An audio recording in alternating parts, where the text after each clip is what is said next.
Ministra Lenia Batres, muy buenos días, bienvenida. Donde estaremos abordando dos temas que tienen que ver con la gratuidad en la Universidad Nacional Autónoma de México, un fallo que se dio en la Suprema Corte de Justicia de la Nación.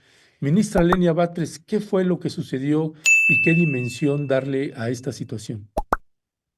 Pues tuvimos uno de los amparos. Fíjese que es curioso, pero varios juzgados de distrito ya han venido resolviendo. Si no mal recuerdo, deben ser ya como 5 amparos que hemos recibido, que han resuelto los juzgados de distrito a favor de los estudiantes. Es decir, que están reconociendo que tienen derecho a la educación gratuita a nivel superior, como dice ya la Constitución. Se reformó el artículo tercero constitucional en 2019 y se señaló desde entonces que habría ya una política progresiva para garantizar la gratuidad de la educación a todos los niveles, desde preescolar hasta primaria, secundaria, preparatoria, bueno, media superior y superior y de posgrado. Entonces, se estableció en un artículo transitorio que la Secretaría de Hacienda, junto con las universidades públicas del país, irían viendo la manera de ir sustituyendo o resarciendo, incluso en su caso incrementando recursos para garantizar este derecho universal. En el caso de la UNAM, pues es un caso sui generis porque es la institución de educación superior pública de nuestro país con mayor presupuesto. Está este año recibiendo casi 58,000 millones de pesos. Entonces hemos tenido los amparos, 4 por lo menos se han referido a la UNAM y uno a la Universidad Autónoma de Nuevo León, que también es una universidad pública y también ha habido estudiantes que reclaman la gratuidad. Gracias. Eh, entonces tenemos estos casos que resulta que cuando llegan a la corte, que llegan ya en recurso de revisión interpuesto por la propia UNAM, la corte le ha dado la razón a la UNAM.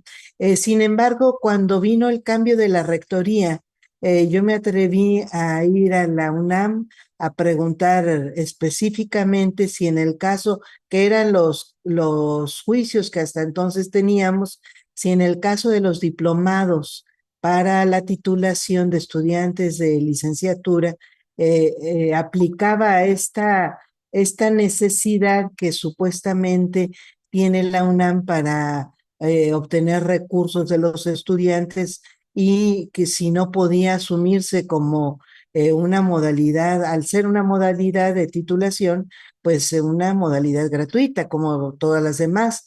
Y fue muy curioso porque el rector de la UNAM textualmente me dijo, pues yo no tendría ningún problema, porque justamente esa fue la idea que cuando aprobó el Consejo Universitario esta modalidad se tenía, que fuera el diplomados gratuitos, incluso impartidos por profesores de tiempo completo, justamente para que no le implicaran un gasto extraordinario a la UNAM, que no era el caso de los diplomados que siempre han tenido las facultades, los posgrados, que son diplomados de educación continua y esos son los que van dirigidos pues a cualquier persona que no son una modalidad de titulación.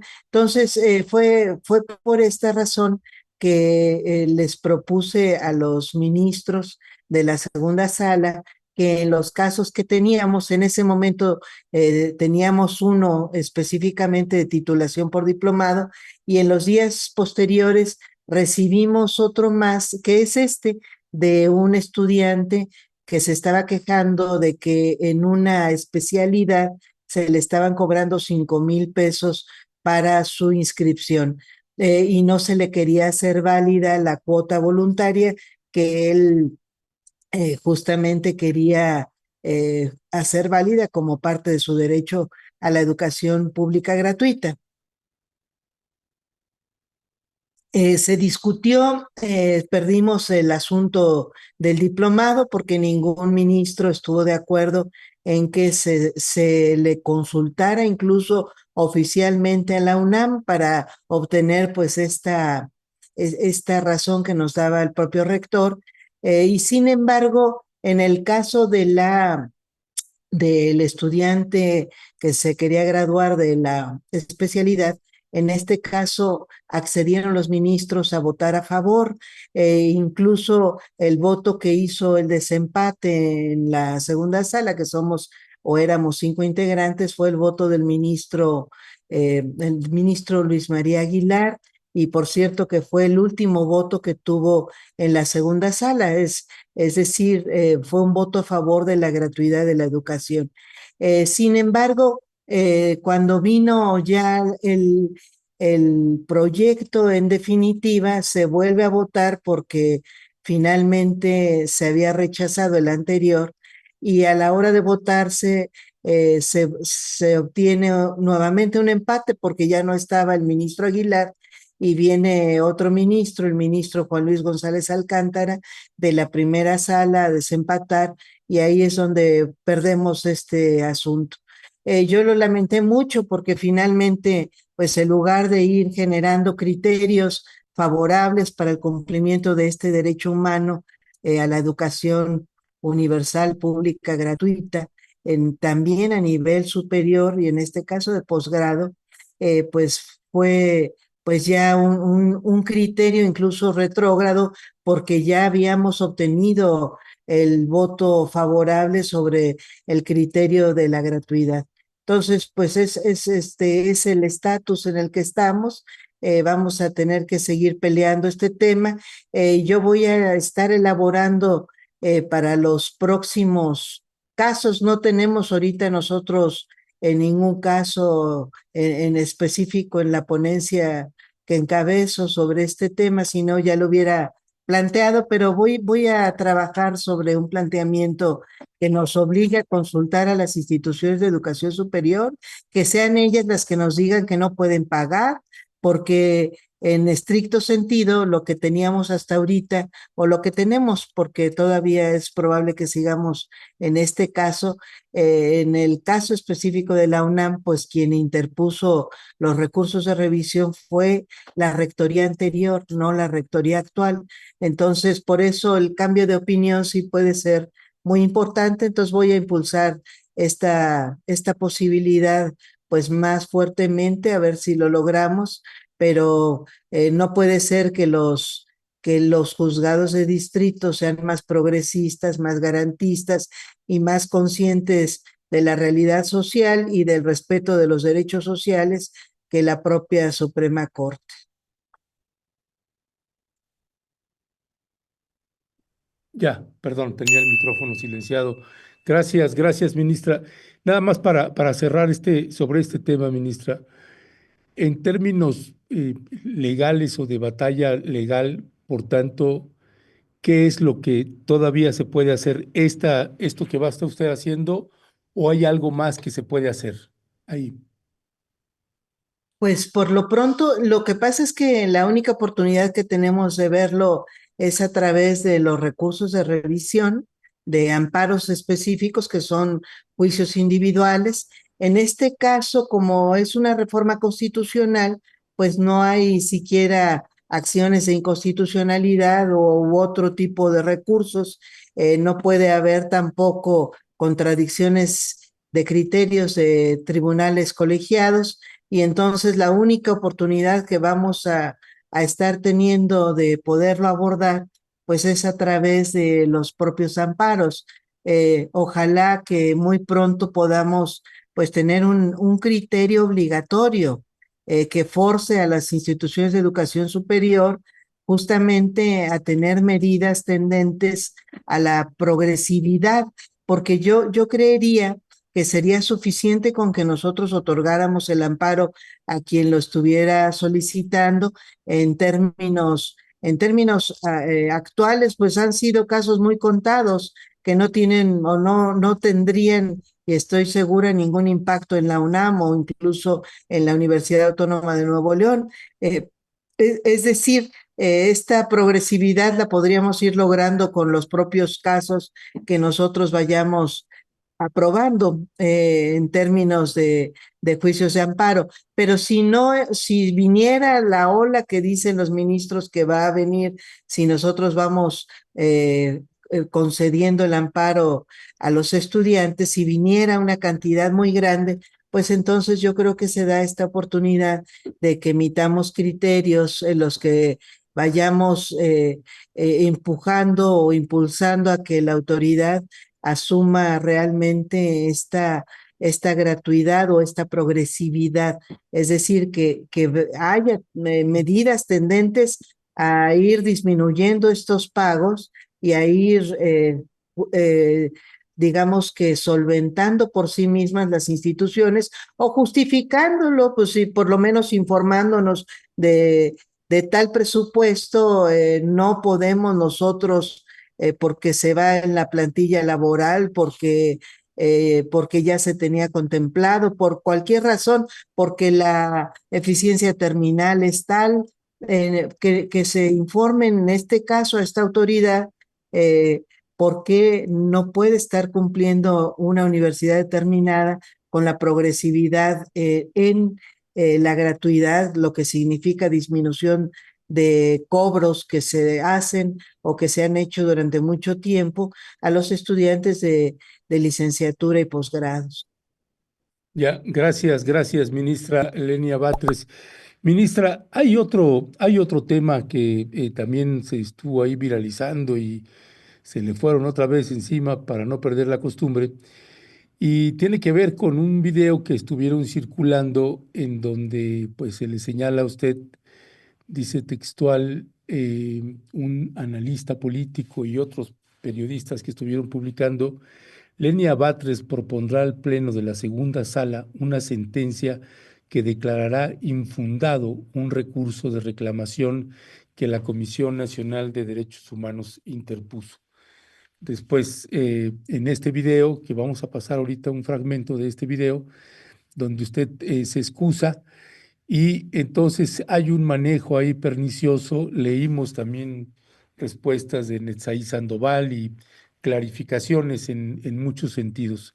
Pero nos gustaría que usted pudiera hacerlo para pues dar respuesta a esto que se estuvo circulando mucho la semana pasada. Y tenemos aquí este video que te voy a pedir si lo podemos pasar.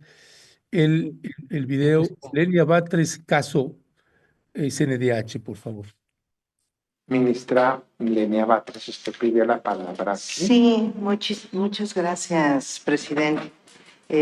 Yo quisiera aquí que se considerara el impedimento que estoy planteando previamente ingresado, se sometiera a votación, dado que su servidora participé en calidad de suplente en el Consejo de la Judicatura Federal en la resolución del recurso de revisión 35-2019 y considero que podría estar impedida tanto en este asunto como el asunto planteado en el punto número 11 de nuestro orden del día. Muy bien, muchas gracias a su consideración, don Alberto. Gracias, señor ministro presidente. Desde luego entiendo y atiendo las razones que ha expresado la señora ministra Batres, solicitando a esta sala califique la posible excusa que se daría en el conocimiento de este recurso de reclamación. Sobre esa base yo solo quisiera expresar que, considerando el asunto en el que ella intervino integrando el Pleno del Consejo de la Judicatura y esta reclamación en la que se turnó la denuncia de incumplimiento de una resolución previa y la solicitud de una cantidad en numerario para una supervivencia, no habría una relación entre lo ya decidido y este recurso de reclamación, de suerte que, independientemente de las muy fundadas razones que ha expresado la señora ministra, considero que no es el caso de excusarla. Gracias. Bien. Sí, adelante, ministra Esquivel. Gracias. Por las consideraciones señaladas por el ministro Alberto Pérez Dayán, considero que no está en ninguna de las causas de impedimento. Gracias. Tome votación. Con gusto, presidente. Recabaré a continuación la votación para calificar el impedimento propuesto por la ministra Batres Guadarrama. Ministra Esquivel Moza. Considero que no está en causa el impedimento. Ministro Pérez Dayán. En el mismo sentido. Ministro Lainez Potisek. Yo también comparto, lo explico con mucha claridad el ministro Alberto Pérez Dayán. Creo que aquí no habría causa legal de impedimento.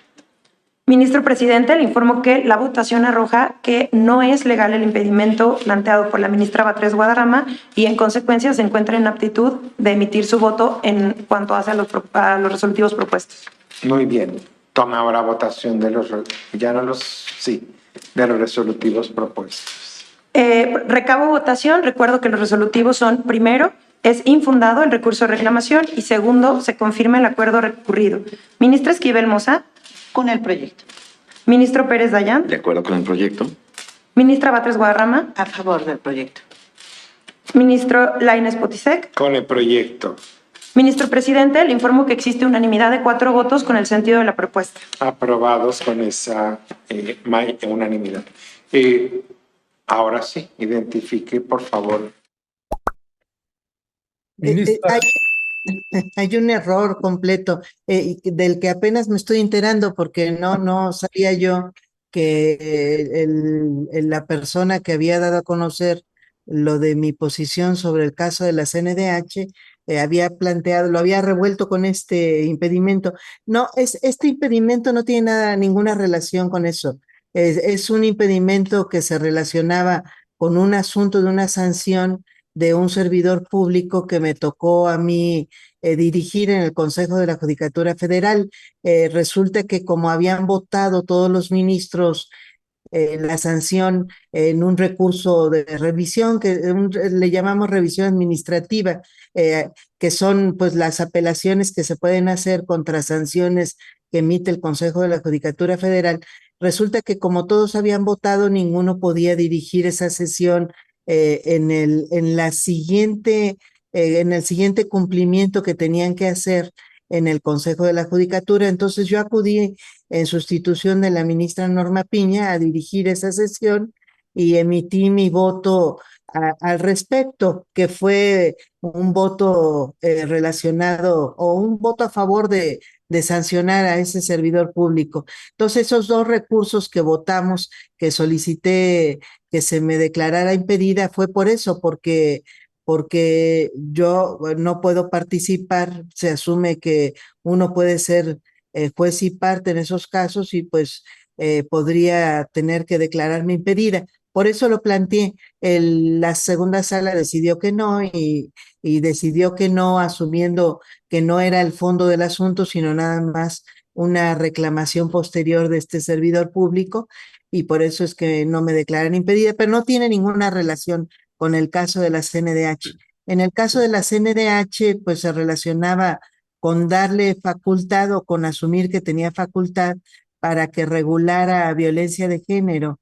Y ahí el problema que yo vi directamente, pues es que no se le podía dar la razón a la CNDH porque específicamente era violencia de género para el ejercicio de derechos político-electorales. Y esta es una facultad absoluta del Tribunal Electoral. Entonces, por eso es que opiné que no podía dársele la razón a la CNDH, pero ese es otro asunto. ya, pues bueno, pues vale, salva la aclaración. Te pido ahí esta imagen, mi querido Leonardo, que te acabo de enviar, nada más para que quede constancia quien manejó esta información, y ahí pues se hizo un cruce, que es la persona que revuelve. eh, es que con razón no veía yo, Leonardo, pero es que no estaba yo, no tenía el anclaje. Ok, pues ahí está. Es precisamente esta persona, Ernesto Guerra, un analista político, quien pues manejó esta infodemia y cruzó la información de una manera pues que no era la correcta. Ministra, una última pregunta antes de cerrar.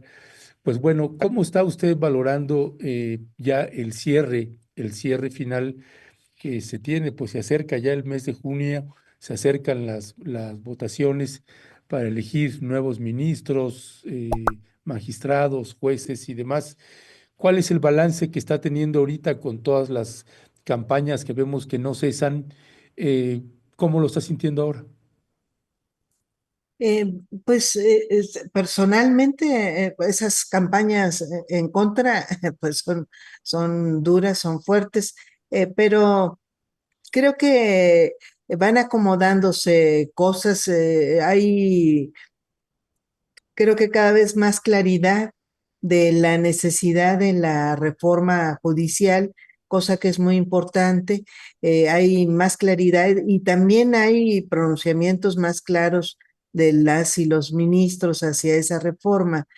Yo creo que vamos cerrando quizá lentamente porque esperaríamos que la comisión de transición que se nombró a partir de la propia reforma, pues ya debería tener un poco más avanzado todo este cierre.